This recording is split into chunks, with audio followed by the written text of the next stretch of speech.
Hey everybody, Mako here. I just wanted to stop by and give y'all an update on everything Teemo.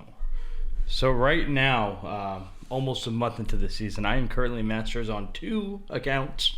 I have my main account, which is a humble 100 LP, and I have my Smurf that just hit Masters at an 80% win rate. Now, I don't want to brag or anything, but this is important because I feel like I've truly figured out my runes and builds, and I like to adapt them, and I like to adjust them, and they are a little bit different since my last YouTube guide. So yeah, I figured I definitely owe y'all an update. Now, I'm not going to be going as in-depth as I did with my in-depth YouTube guide, but I do want to get y'all situated with the runes and builds, since like I said, it is adapting, it is changing fairly often. So first off, I am no longer using Ravenous Hunter. Ravenous Hunter has gotten nerfed a lot. I will show you all right here. Ravenous Hunter started off when it was released. It was giving you 2.5% Omnivamp plus 2.5%. So you ended up with 15. Now it's only giving 1% plus 1.7 per stack.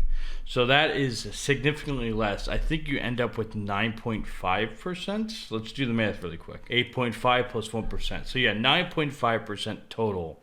Now the reason why this is really bad is because you start off with 1%, you get 1.5 a stack, but you're not going to be getting stacks until 20 minutes in the game. Best case scenario, you get a stack from the enemy top laner if you solo kill him, maybe the enemy jungler, and if you get lucky, the enemy mid laner. So that is only 6.1% Omnivamp for the first about 20 minutes of the game. This is very bad, and this is very recent. This only happened in patch 11.2, which is very recent. So this change, this nerf, hasn't been around for a while. This is why I'm adjusting and adapting. So I now think that this rune is pretty bad, right? You get 1% at the beginning of the game, 1.7 a stack. That's not really guaranteed. That leaves you with very little Omnivamp for the whole laning phase. So I think Ravenous Hunter is now a bad rune. To compensate my Omnivamp, I am now running Riftmaker every game. That's the biggest change. I am running Riftmaker for my Omnivamp because you also get packaged goods along with that item, which we'll go into. So this changes up the runes a lot. So this is a big change. I am going Riftmaker for my Omnivamp, no longer Ravenous Hunter. This changes my rune pages completely. From my last guide, I was running Ravenous Hunter in every single page. Now I don't have to. This frees up the ball game a lot. I'm going a lot more early oriented pages. And this matters a lot because, and this is where my epiphany happened, right? This is what's causing my success. Between Riftmaker being a very good early game item, you know, Omnivamp, health, etc., and then the early game rune pages, I am now forced in the early game where usually Teemo's lacking in that at the moment. So my most favorite page right now is, of course, going to be Airy. Airy is very strong early game. And again, it's not going to be super in-depth. I just want to go over the general things I'm doing. Pretty much the runes and builds and get y'all out there kicking ass. So Airy is going to be great. This slot, again, very good early game if you're versus a mage. Nullifying Orb is going to be great. Mana Flow Band if you're not versing a mage. I don't like Nimbus Cloak. Again, early game focus, absolute focus. You're going to be getting AP level 1, very important. And then again, early game focus with Scorch. Now, you can obviously go Gathering Storm if you'd like. I do like using Scorch a lot. I feel like the game is very high paced. I recommend going Scorch just for, if you get a kill early game, it's so much better. It gives you that extra damage. Like, why does my Teemo do more damage? Because I'm going this early game page, right? So I highly recommend Scorch. Nullifying Orb versus Mage, Mana Flow if not. And then, like I said, I'm no longer going Ravenous Hunter. So usually I would go for this. I don't need that anymore. So now my second part of the page is free. You always want to have one mana rune, so that's either Mana Flow Band or Presence of Mind. That's going to be a consistent in my pages. But the second part, I'm free to boost my early game with whatever page I want. So for example, if I'm versus a very hard lane, you know, something that jumps to me like a Jax, I would go Bone Plating for the better early game. You know, I won't get pooped on. This is also great for the early game, right? Attack speed with Alacrity is going to be beautiful for the early game. So Alacrity Coup de Grace, that's a better early game than Ravenous Hunter. That attack speed's nice. Like I said, the Bone Plating if it's a hard lane. You can also go second wind for something like Gangplank if it's a sustain lane. Also, this page is pretty hidden OP. Biscuits. Biscuits is really good for lane phase. Just read them. You get 10% health and mana Biscuit, and you get permanent 50 mana. So it solves mana problems, also gives you 30% of your health in the early game. So again, all early game focus, stopwatch for a free, get out of jail free card. So again, early game focus is the key here. You can go a couple things. Just default, this is my most used page right here. And again, if I'm going Nullifying Orb, then I would go Presence of Mind for that mana. This is my most used page right here. It's going to be Airy. So for this second part, it's always attack speed, always AP, and then resistance to match. So this is going to be my first page. And again, this has no Ravenous Hunter because we're building that Riftmaker. The reason why all this is going great is because Riftmaker's good early game, and now these early game bolstered pages, And with that being said, this is my area page. I no longer run Electrocute because I don't need the Ravenous Hunter, right? So the second page would be Grass versus those hard lanes. That's still the constant. Second wind or Bone Plating, depending on the matchup. Always Overgrowth for extra health. Even in the early game, this is good. It scales, but it's also good in the early game. Then again, you have the extra oomph in the secondary, right? So look at this. This is my early game page, right? Look at this AP. You get free AP, free damage early game instead of just, Ravenous Hunter, which is, again, so crap early game. 1% Omnivamp is nothing. Riftmaker's pumping out a lot more. So yeah, something like this would be good for the early game. Again, you can always go for this. This is very constant, mana and attack speed. Again, the Hidden Biscuit page. So you kind of tailor this to your needs, but this is my most used page. The attack speed is just so good early game. So this is going to be Grass versus those hard lanes. Okay, and then my last page, the Press the Attack. Press the Attack versus tanks, it's always going to be constant. Fill out the same things, Alacrity, Coup de Grace.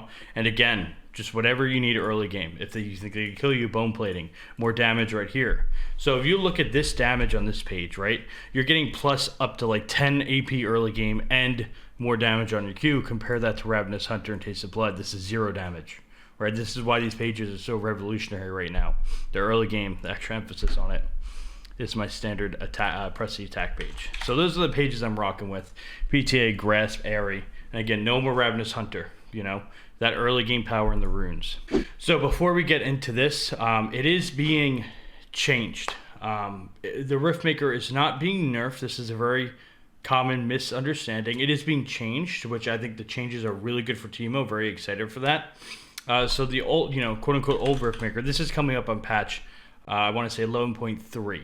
So this is going to be the old Riftmaker, right? 50% Omnivamp, 150 health, 80 AP, and of course, the Mythic Passive and the Void Corruption. This item is great. I will tell you all, if the game goes to 40 minutes, this item is not as good as Leandri's, right? But I'm not banking on games going to 40 minutes. If you look at the average game time is about 20 minutes right now. This build is going to be tailored toward that 20 minute spike. So this item right now, as is, it is being changed. So it is being changed, and the image is going to pop up on your screen right now. Riftmaker is being changed to 8% Omnivamp instead of 15%, but we're getting double the health. We are now getting 300 health. And then also the Mystic Passive is being changed from 5% Magic Pen to a flat 8 AP and 2% Omnivamp. Now everybody's up in arms thinking this is a nerf, okay? This is not a nerf, this is a change, and it's a change that benefits Teemo. So, when we finish the item, we get 8% Omnivamp instead of 15%. That is a nerf, but they're giving us double the health. They're giving us 300 health instead of 150. What this means is that we have 8% Omnivamp and 300 health, we can still heal, and we get a lot of health to make sure we don't get bursted, which is Teemo's big defense. With 15% Omnivamp, only 150 health, we're healing more, but keep in mind, we're healing more off our E, which is, off our E, off our Q, off our R. Our R has less Omnivamp because it's AoE. So if we're healing a little bit less, but we start off with double the health, it's pretty much the same thing, because by the time it would take for us to heal that up, we just have it flat with the item. So this is actually a good change for the early game. And we get the 2% per item, right? So it's not like the Omnivamp goes away, it's scaling now. But like I said, our Omnivamp's scaling, but we just get the flat health, which is good. Now the Mythic Passive, also very good for Teemo, and I'll tell you why. The Mythic Passive used to be 5% Magic Pen, now it's 8 AP and 2% Omnivamp per item. So Magic Pen right now isn't actually that good. You'll notice that not many people are actually building Magic Resist. Magic Resist is at an all-time low. I went over my match history the other day. I've only seen like maybe one Magic Resist item a game, if that. You're realizing Magic Resist is not being bought a lot. Take a peek at your games, you'll see this is very common. Magic Pen's only good if they build a lot of Magic Resist. Going Sork Shoes every game, that's your free Magic Pen. And then, yeah, you don't really need much. If they're not building Magic Resist, Magic Pen isn't needed. And of course we have Void Staff. It builds from Void Crystal, which is only 1250 gold for percentage Magic Pen. So that is very easily replaceable. And that is not really often a much needed stat at the moment, especially in the early game. Remember, this build is great early game. 8 AP, 2% Omnivamp per item, that's just better. AP flat and the Omnivamp, it's a good change.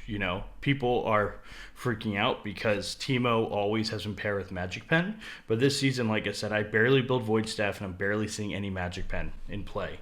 Now I want to show you the core of the build, right? So Riftmaker is our every game item. There's no situational, just Riftmaker every game. It has its pros and cons of Void Corruption, but what it offers is going to be really good. Sork Shoes every game, no ifs, ands, or buts. And now I'm going Nashers every game after Riftmaker. Of course, there is Seeker's Arm Guard. You go Seeker's Arm Guard versus AD lanes, right? But Nashers is going to be after that every game. So this is a very strong 2-item punch, right? At these 2 items, you're doing a lot of damage, and you have your sustain, you have Riftmaker health. You have so much to work with these 2 items.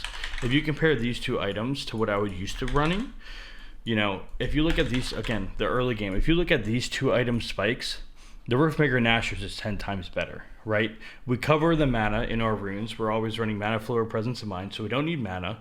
Haste on Teemo isn't that good this season. We're getting the health from Riftmaker. We're getting the Omnivamp from Riftmaker. We're getting a good early game from our runes and a very good early game spike with these 2 items. 180 AP, health, Omnivamp, attack speed, the on-hit effect. This is great, right?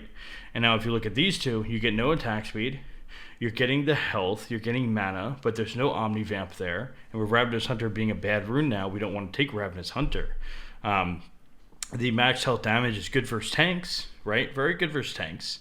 But what about squishies? It's not too good for squishies, and squishies are more common right now. So yeah, and again, the no attack speed really feels not that good. So if you look at these as 2-item spikes, Riftmaker Nashers just takes the cake. It's cheaper by 200 gold, but that's really not it. That really doesn't matter. Now, after this, the build is still, the build is still situational, right? Morello's, Zanya's, Demonic Embrace, right? These are all good situational items, Death Cap. But really, I'm just focusing on that 2-item spike right now. And I've been having a lot of success with it. So I just want to give you all an update. My everyday build, my every game build is going to be the new Riftmaker, Nashers, Sork Shoes, and a Seeker's Arm Guard when I'm versus AD laners. Like I said, this creates a nice spike with the early game rune pages as well, which is Pressy Attack, Grasper Airy, along with the second tree that is customizable. Remember, always use Presence of Mind or Mana Flow Band. And yeah, it's just a good way of playing Teemo. Focus on the early game, focus on being strong early where the game matters the most. And yeah, Ravenous Hunter is just kaput. I think it's really not good anymore. It's very low sustain in the early game where that's the most influential part of the game. So thank you all for watching. Get out there, go pwn some noobs with this new build and rune page, and enjoy the success that I've been having. Thanks for watching.